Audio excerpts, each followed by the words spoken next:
지난 시간 설교 여러분 주보 앞면 보시면 제가 순위는 이번에는 제가 주보 바깥에 3등까지만 했고요.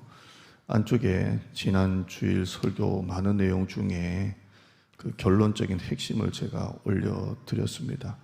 여러분이 지금은 이제 바로 설교할 시간도 없기 때문에 한번 꼭 읽어보셔서 지난번에 핵심이 이거였구나, 이런 내용이 있구나.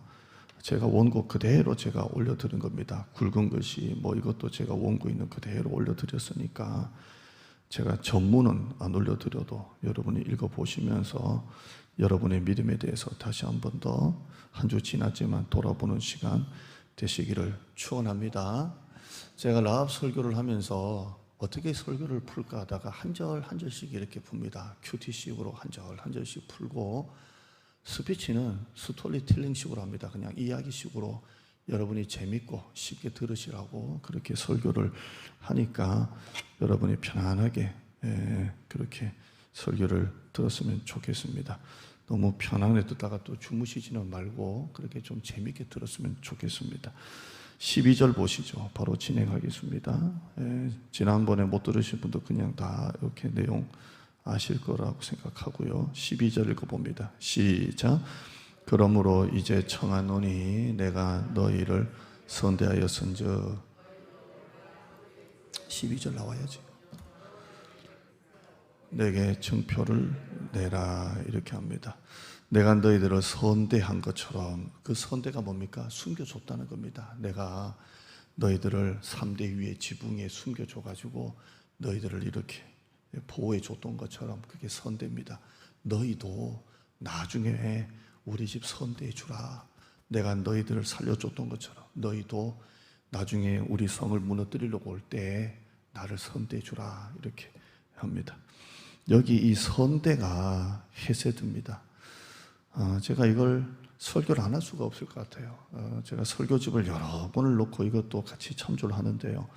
모든 설교집에 이 헤세드를 빠지지 않고 있더라고요. 그래서 좀 진도상 넘어갈까 하다가 참 이게 중심이구나 해서 잠깐 소개를 드립니다. 여기 이 헤세드, 선대라는 말이 헤세드입니다. 구약에서만 250번 나옵니다. 헤세드 나오는데요. 우리가 원문이지만 너무 쉽게 아는 게 뭡니까? 샬롬, 이거 샬롬 이런 거 많이 알지 않습니까? 헬라어로는 샬롬과 같은 의미가 에이레네입니다. 에이레네가 구약에는 샬롬, 헬라어는 에이레네. 영어 하나 배워놓으시죠. 아는 척 한다고 한번 따라합시다. 에이레네. 이게 뭐라고요? 샬롬입니다. 샬롬. 히브리 말로는 평강이 샬롬이고 헬라어로는 에이레네가 그런 샬롬, 그런 의미입니다. 근데 이 헤세드도 굉장히 우리가 샬롬과 같이 좀 많이 들었던 그런 내용입니다. 헤세드는 하나님의 사랑을 말할 때, 하나님의 은혜를 말할 때, 하나님의 긍휼을 말할 때, 하나님의 약속을 말할 때 헤세드가 쓰입니다. 헤세드 그러면 하나님의 사랑, 하나님의 은혜, 하나님의 긍휼하심, 하나님의 자비하심, 하나님의 인애하심, 하나님의 언약, 하나님의 약속, 전반적으로 다 헤세드라 이렇게 쓰입니다.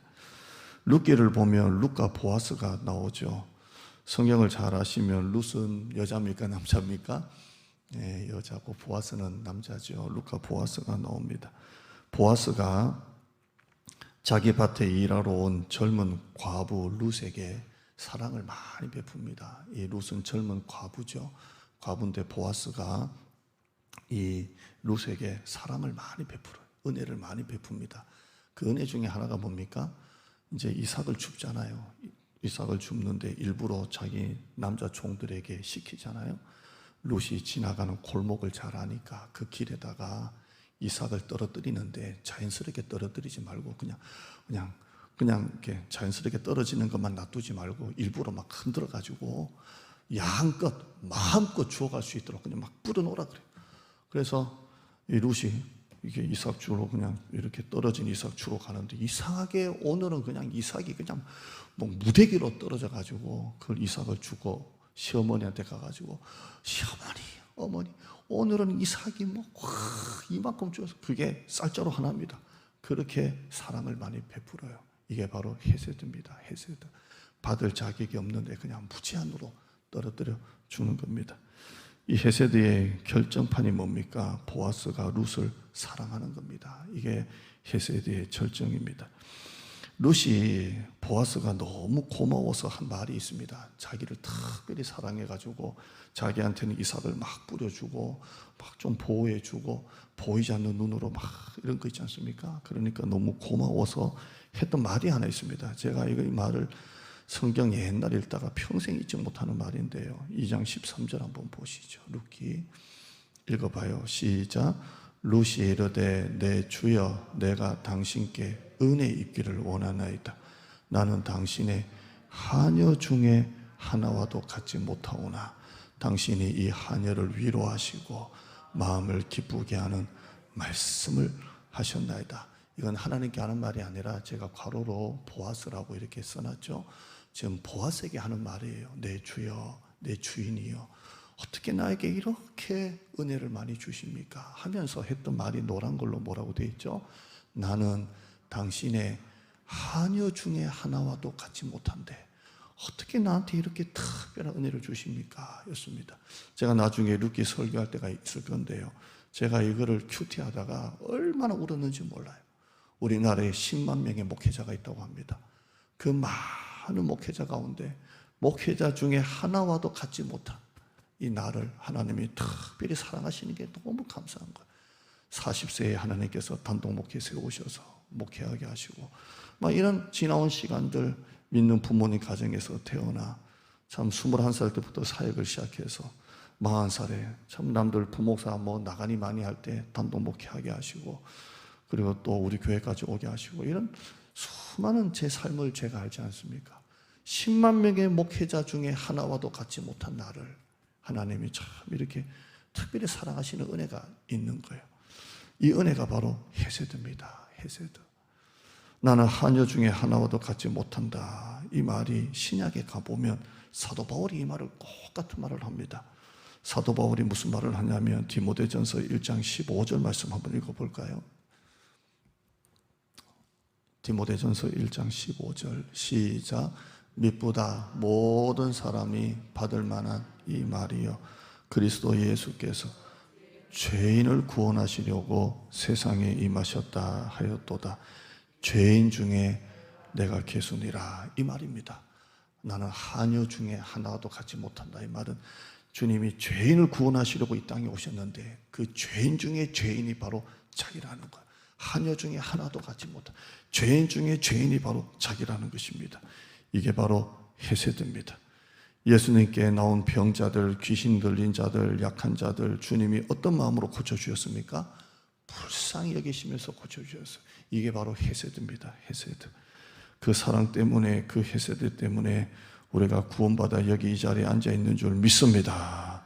오늘 설교 끝나고 찬양할 거 하늘을 두루마리 삼고 바다를 먹물 삼아도 한없는 하나님의 헤세드를 다 기록할 수 없겠네. 하나님의 크신 사랑 어찌 닿을까? 우리가 찬양할 건데요. 이게 바로 헤세드인 줄 믿습니다. 여러분 교회 오래 다니신 분들 이 하나님의 사랑을 잊지 말기를 축원합니다. 이 헤세드를 라합이 쓴 거예요. 정탐꾼에게 내가 너희를 헤세드한 것처럼 너희도 나를 헤세드해 주라 이렇게 합니다. 13절 읽어보시죠. 13절요. 시작. 그리고 나의 부모와 나의 남녀 형제와 그들에게 속한 모든 사람을 살려주어 우리 목숨을 죽음에서 건져내라. 무슨 말이죠? 나뿐만 아니라 우리 집안의 모든 식구들 다 살려줘야 된다. 내가 너희 두 사람을 살려줬던 것처럼 나뿐만 아니라 우리 부모님, 나의 남녀 형제, 그들에게 속한 모든 사람 다 살려줘야 된다. 이 말을 합니다. 우리말로 뭡니까? 집안 사돈 팔촌 이렇게 다 살려주라 이렇게 합니다. 내가 너희를 헤세드한 것처럼 너희도 우리 가정을 헤세드해 주라 이렇게 합니다. 라합은 자기뿐만 아니라 자기 집안 전체를 다 구원해 달라고 그렇게 합니다. 여기서 잠깐 몇 가지 나누죠. 첫째는 가족의 구원을 향한 마음입니다. 자기만 살면 되잖아요. 그런데 우리 집안 전체를 네가 다 너희들이 살려주라 이렇게 합니다. 사도 바울이 빌립보 감옥에 갇혔을 때 이런 말을 하죠.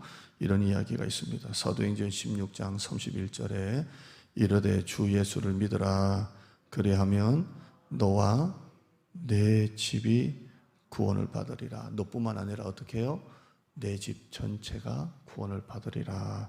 32절에 주의 말씀을 그 사람과 그 집에 있는 모든 사람에게 전하더라. 대신만 가면 옛날에 집에는 애들도 나오라고 했던 것처럼 이 말을 그 사람, 그 간수장뿐만 아니라 그 집에 있는 모든 사람에게 이 복음을 전합니다. 33절 읽어보시죠. 시작. 그 밤 그 시각에 간수가 그들을 데려다가 그 맞은 자리를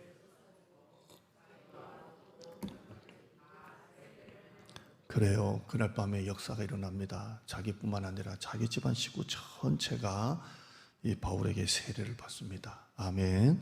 다 온 가족이 다 이 은혜가 여러분 가정과 있기를 축원합니다. 그 온 가족이 다 세례를 받습니다. 34절입니다. 시작. 그들을 데리고 자기 집에 올라가서 음식을 차려주고 그와 온 집안이 하나님을 믿음으로 크게 기뻐하니라. 온 집안에 예수 믿은 기쁨이 있다는 겁니다. 가족 중에 여러분 부모님 또 배우자, 자녀들 지금 이 시간에 교회 안 나오고 집에 있는 여러분의 식구들이 있습니까? 또 자녀들 지금 이 세상에 골프 치러 다니고 놀러 다니고 집에 있는 자녀들이 있습니까? 여러분 기도하셔야 됩니다. 꼭 기도하셔야 돼요. 지금 배우자가 집에 있거나 다른 데 있는 배우자가 있다면 그 배우자 포기하지 말고 계속 전도하시기를 바랍니다. 예수만 섬기는 우리 집이 가장 큰 축복인 줄 믿습니다. 가장 큰 축복이. 제가 아는 어느 집사님 가정은 자녀들이 좀 많은데 특별히 요즘에 젊은 분들이 가정예배 드리기가 어렵잖아요. 어려우니까 어떤 방식으로 하냐면 식사기도 할 때마다 돌아가면서 하더만요. 한 번은 아빠가 한다, 한 번은 엄마가 한다. 그리고 애들도 어린데 오늘은 네가 해. 이렇게 애들도 돌아가면서. 그러니까 애들이 그 식사할 때마다 가정 예배를 못 드리니까 이렇게 식사하면서 돌아가면서 예배를 드리더라고요. 여러분 가장 큰 축복이 뭔지 아십니까? 부부가 다 교회 일꾼이고 자녀들도 주일학교에 열심히 다니고 청년이라면 그 청년이 교회 일꾼이 되는 게 가장 큰 축복입니다. 아멘. 가장 큰 축복이에요. 여러분의 자녀들이 다 일꾼 되시기를 바랍니다. 여러분의 자녀들이 어디 좋은 데 들어갔다, 어디 월급을 많이 받는다, 뭐 얼마나 좋은 아파트 산다가 중요한 게 아니라 진짜 중요한 건 여러분의 자녀들이 교회 나와야 돼요. 교회 나와야 돼요. 세상에 아무리 많이 가지고 성공하고 월급 받고 좋은 데 들어가도 예수 안 믿고 있으면 어떻게 돼요? 이 주일날 교회 안 나오고 세상에 돌아다니고 집에 있고 골프 치러 다니고 놀러 다니면 어떻게 해요? 한번 죽는 것은 사람에게 정해진 거지만 그 후에는 심판이 있잖아요. 온 식구가 예수 믿어야 됩니다. 우리 교회 약속의 땅 새 교회에서 제가 가장 큰 기도 제목이 뭔 줄 압니까? 하나님, 우리가 약속의 땅 새 교회에서 숫자가 많아지는 것도 물론 기도하지만 제가 첫째로 기도하는 게 뭐냐면 그때가 되면 하나님 우리 교회 3대가 함께 예배드리는 교회가 되게 해주세요. 기도합니다. 3대 신앙이 계승되는 교회 얼마나 귀합니까? 한 의자에 같은 모든 성도들이 한 가족이 그 의자에 쭉 앉아서 예배드리는 게 얼마나 축복입니까? 저는 기도하면서 3대가 함께 예배드리는 교회 이게 가장 큰 축복이에요. 오늘 제가 주일학교 이게 리더십 이게 수여식을 하고 축도를 했는데요. 제가 아이들에게 그 말을 했습니다. 어린 애들이잖아요. 다 결혼하고 장가가면 딴 데 가지 말고 여기서 다 애 낳고 살아라. 왜냐하면 너희들이 다 여기서 커서 결혼해서 가정 이루고 아기 낳고 하면 그 아이들이 다 주일학교잖아요. 그러니까 교회가 가장 큰 축복은 2대 3대 신앙이 쭉 개성되면요. 따로 막 열심히 전도 안 해도 그 아이들이 자라나고 그 아이들이 자라나고 그 아이들이 자라나는 거예요. 제가 이전에 목회했던 그 목회지는 지금 제가 부임했을 때 초등부 애들이 지금 벌써 20대 중반이 돼서 운전하고 그 아이들의 청년부가 얼마나 많아졌는지 또 제가 봉천동 여기 교회에 있을 때도 그 청년들이 다 거기서 결혼해서 거기서 아이 낳아서 주일학교가 얼마나 많은지 몰라요. 여러분, 교회 가장 큰 축복은 신앙이 그대로 개선되는 거예요. 할아버지가 장로님, 아버지가 장로님, 아들도 장로님, 3대 신앙이 개성되는 교회가 가장 큰 축복입니다. 이 라합이 자기만 살려달라고 하지 않잖아요. 우리 집안 전체를 너희들이 해석해 줘야 된다, 이렇게 합니다. 두 번째는 라합은 단 한 번의 헤세드로 전 가족이 구원을 얻게 된 것입니다. 라합의 이 선대 하나가 전 가족의 구원으로 이어진 것입니다. 이게 당대 집안 전체입니까? 그 집안이 살아서 그 다음 세대가 일어난 것입니다. 제가 금요기도에 설교하면서 솔로몬이 그렇게 잘못을 해도 하나님이 뭘 보시고, 내가 너는 잘못했지만 네 아버지 다윗이 내 마음에 쏙 들었기 때문에, 너 때문이 아니라 네 아버지 다윗을 보고 네 때에는 나라를 가르지 아니하고 네 아들 때, 그러니까 손자 때, 다윗의 손자 때 나라를 가를 것이고, 또 내가 다윗 때문에 다 북쪽으로 보내는 게 아니라 한 지파만큼은 내가 너에게 주겠다고 하십니다. 누구 때문에? 다윗 때문에. 그래서 제가 그때 설교한 게 뭡니까? 자식이 좀 못해도 부모가 잘 믿으면 한 대는 간다, 제가 이 설교했습니다. 아멘. 자식이 좀 못해도 부모가 잘 믿으면 하나님이 한 대는 복을 주시는 거예요. 한 대는. 9절 한번 보시죠. 열왕기상 11장 11절에 1111인데요. 여호와께서 솔로몬에게 말씀하시되 내가 내 언약과 내게 명령한 법도를 지키지 아니하였으니 내가 반드시 이 나라를 네게서 빼앗아. 이게 솔로몬에게 하는 말입니다. 네가 내 말대로 안 해서 내가 빼앗겠다, 이렇게 하는 말입니다. 그런데 12절 보시면 그러나 네 아버지 다윗을 위하여 네 세대에는 이를 행하지 아니하고 네 아들에게 하겠다. 13절에요.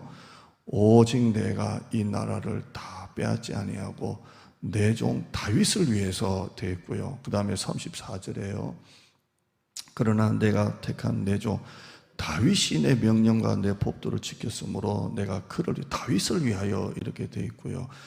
내가 네 때에는 온 나라를 빼앗지 아니하고 되어 있고, 36절에요. 끝에 보시면 내 종 다윗이 항상 내 앞에 등불을 가지게 있게 하리라. 무슨 말이냐면 내가 다윗에게 준 등불을 꺼지지 않도록 해주겠다, 이 말입니다. 누굴 보시고? 다윗을 보시는 거예요. 근데 제가 이 얘기를 왜 드리냐면 제 간증이, 하나님이 나를 보시고 나한테 복 주는 게 아니구나. 우리 엄마 보시고 복을 주시는구나. 우리 엄마 그냥 불철주야 그냥 기도하고 매일마다 아들 성령 충만 매일마다 그 새벽 재단에 1,000원씩 올리는 거 매일마다. 그 담임 목사님 새벽 재단으로, 우리는 헌금기도 낮 예배 때는 안 하잖아요. 이름 불러가면서 새벽에는 하거든요. 우리 어머니가 그 약점을 아는 거예요.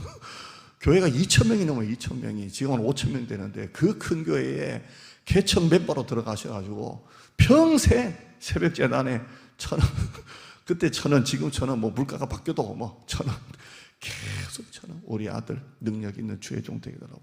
그리고 가는 교회마다 그 교회 복 받게 해달라고. 이게 기도 제목.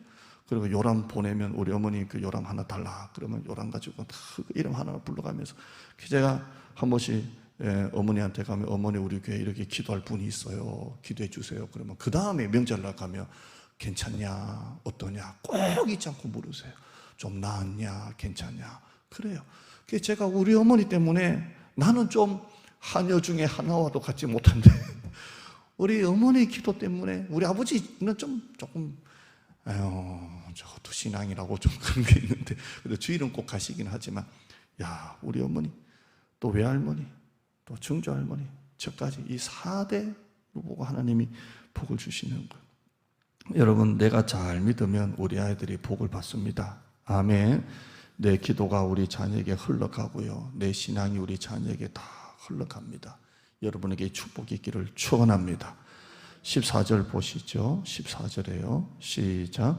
그 사람들이 그에게 이르되 네가 우리의 이 일을 누설하지 아니하면 우리의 목숨으로 너희를 대신할 것이요 여호와께서 우리에게 이 땅을 주실 때에는 인자하고 진실하게 너를 대우하리라. 무슨 말입니까?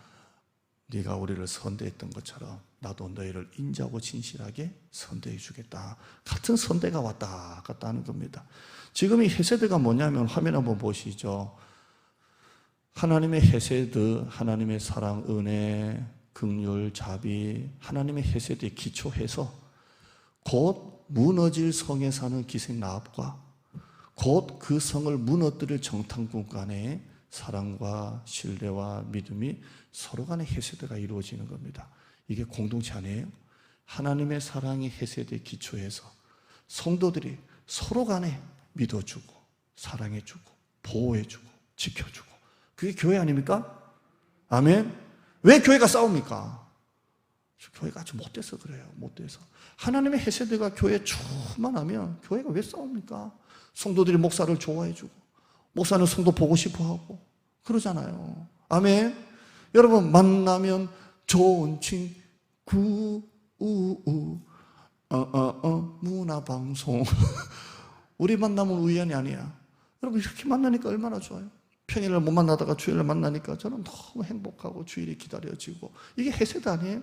근데 교회가 왜 싸워요?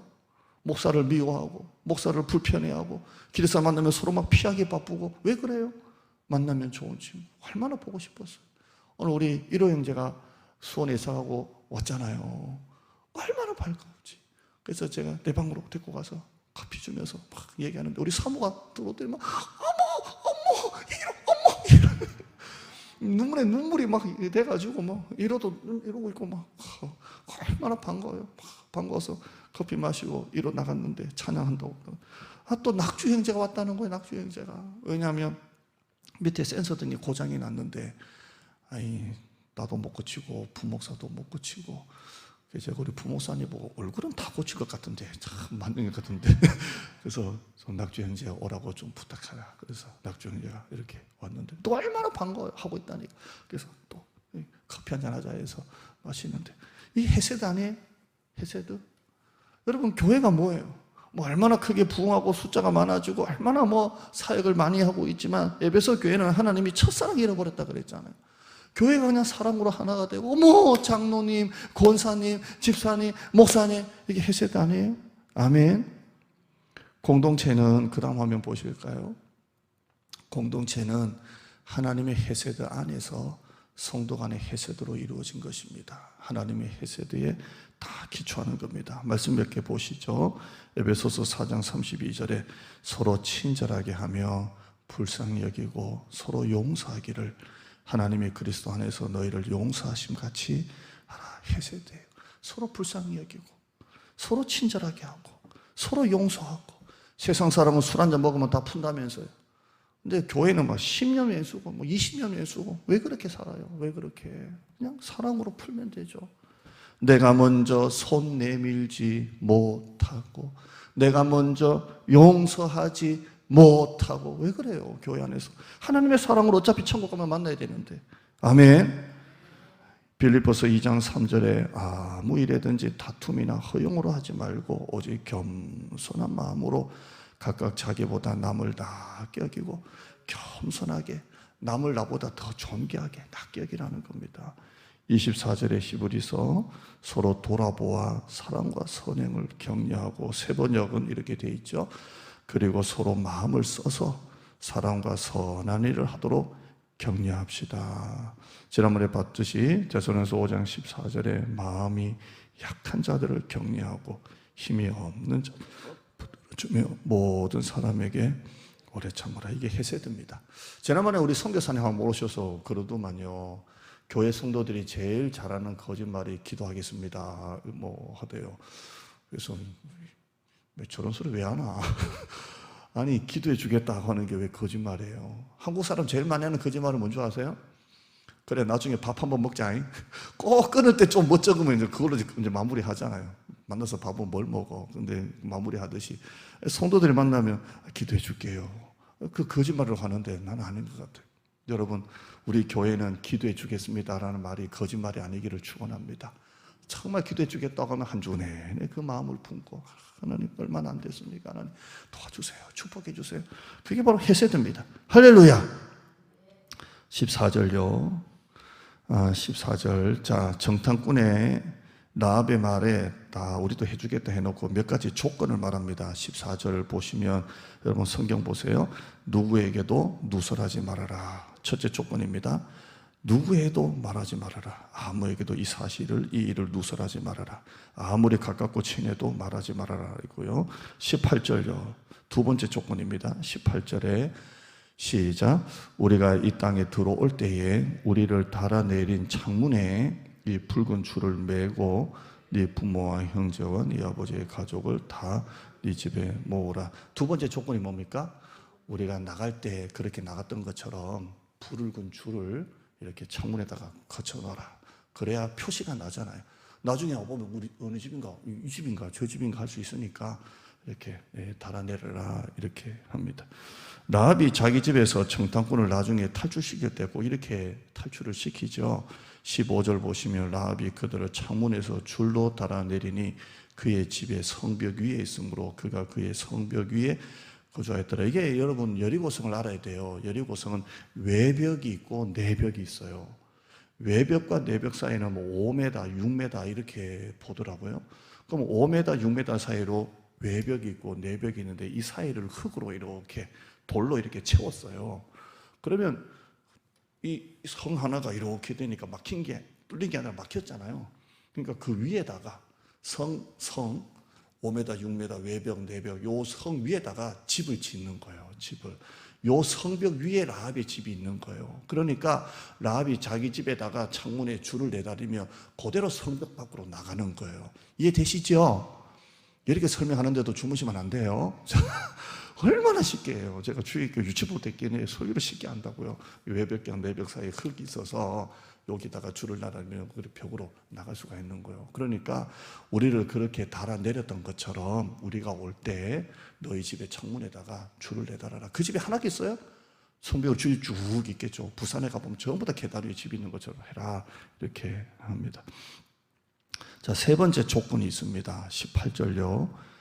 시작. 우리가 이 땅에 들어올 때에 우리를 달아내린 창문에 이 붉은 줄을 매고 네 부모와 형제와 네 아버지의 가족을 다 네 집에 모으라. 뭐라고 하죠? 세 번째 조건은 딴 데 있지 말고 다 모아라. 다 모아서 19절에 보면 누구든지 네 집 문을 나가서 거리로 가면 죽는다 이 말입니다. 우리가 아무리 보호해줘도 만약에 집 밖에 나가면 죽는다 이렇게 합니다. 자가격리죠. 코로나 자가격리. 나가면 죽는다 이렇게 합니다.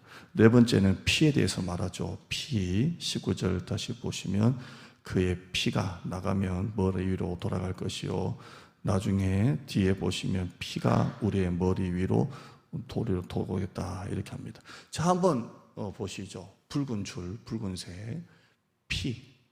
나가면 죽는다. 그리고 여리고성을 점령할 때 그 줄, 붉은 줄을 보고 너희 집은 살려주겠다 이렇게 하죠. 뭐가 생각이 납니까? 자, 설교할 때 제 얼굴 좀 봐요. 오래간만에 보는데 이렇게 얼굴을 안 들어. 예.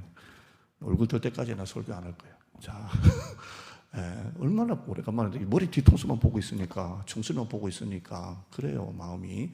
자, 이게 다 뭐가 생각나요? 붉은 줄, 그 붉은 줄만 보면 내가 넘어가겠다. 그리고 집 밖에 나가면 안 된다. 이렇게 나옵니다.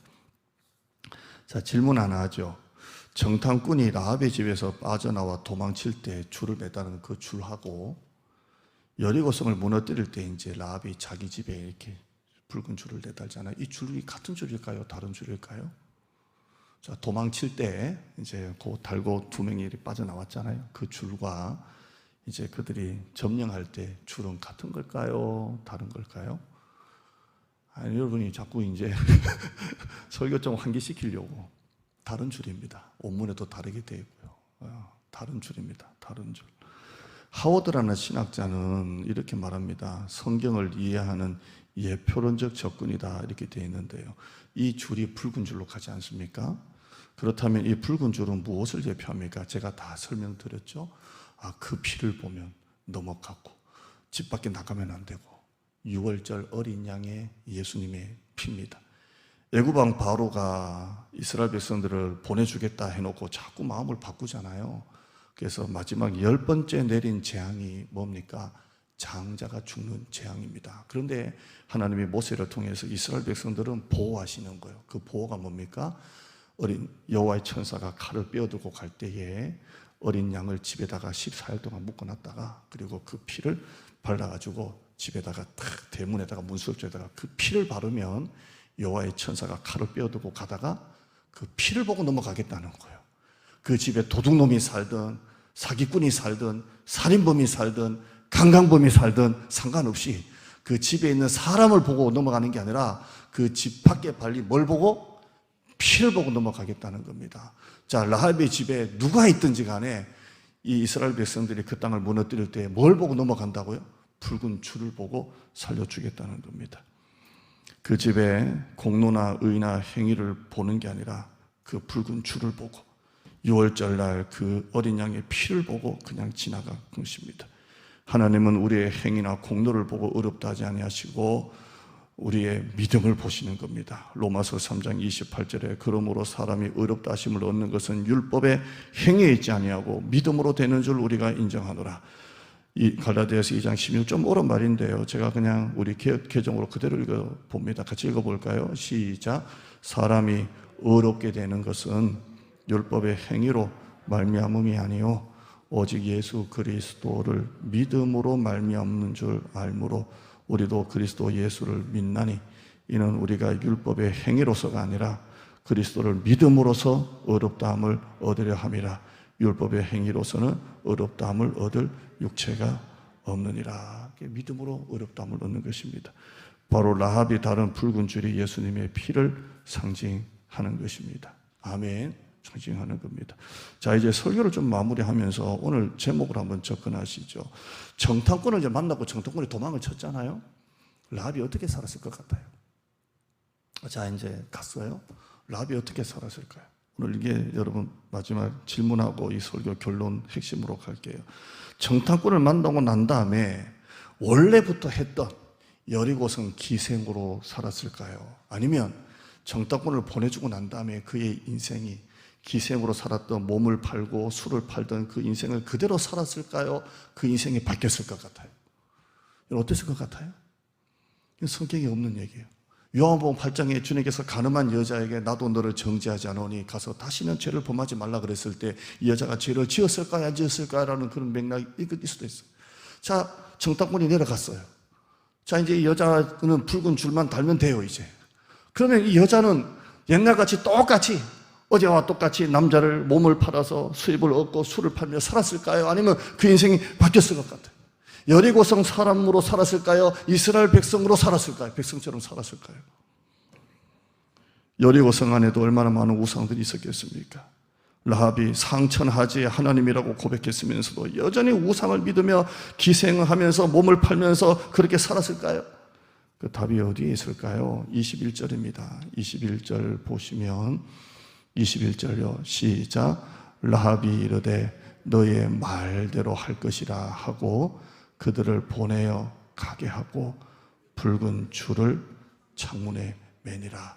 자, 이 줄은 언제 매면 돼요? 언제 쳐들어올지를 모르지만 지금 당장 안 매도 돼요. 그러잖아요. 그냥 붉은 줄을 그냥 당장 안 매고 그냥 한 일주일 있다가 해도 되고 좀 조짐 있으면 매도 되는데 보내자마자 이 여자는 자기 창문에다가 붉은 줄을 이렇게 매답니다. 좀 전에 이 붉은 줄은 어린 양의 피를 상징한다고 예표한다고 되어 있는데요. 이게 무슨 뜻입니까? 왜 나가자마자 붉은 줄을 다시 그 줄을 바꿔서 붉은 줄을 내달렸을까요? 자기는 여리고성에서 태어나 여리고성 사람으로 살았지만 이제는 이스라엘 백성들처럼 살겠다는 겁니다. 이게 바로 결단인 겁니다. 이게 바로 붉은 줄로 나오는 겁니다. 우리가 다니엘 설교를 10주 가까이 들었지만 다니엘이 바벨론에 잡혀와 살지만 바벨론으로 이름이 바뀌었지만 나는 바벨론인으로 사는 게 아니라 그리스도인으로 살겠다고 했던 것처럼 내가 이 여리고성에 살고는 있지만 이제는 내 인생을 바꾸겠다는 겁니다. 구별된 하나님의 백성으로 이제는 이스라엘 백성처럼 살겠다는 그렇게 결심을 하는 것입니다. 여러분, 이 세상에 지금 여리고성같이 참 어려운 세상입니다. 동성연애 합법화를 계속 추진하고 있고요. 정부는 그런 일이 없을 거라고 하지만 많은 목회자들, 신학자들이 염려하는 것이 동성애가 이게 합법화가 되면 성경책도 새롭게 찍어야 된다 이렇게 하고요. 설교도 이제 동성연애 지금처럼 죄라고 못한다 이렇게 합니다. 왜냐하면 이제 전부 다 고발이 들어가거든요. 우리나라는 전부 다 고발 나라 아닙니까? 고발 들어가면 성경책도 위반이 되고 설교도 위반이 되는데, 이게 그러면 정부는 그런 일이 없을 거라 하지만 이미 지금 일어나고 있지 않습니까?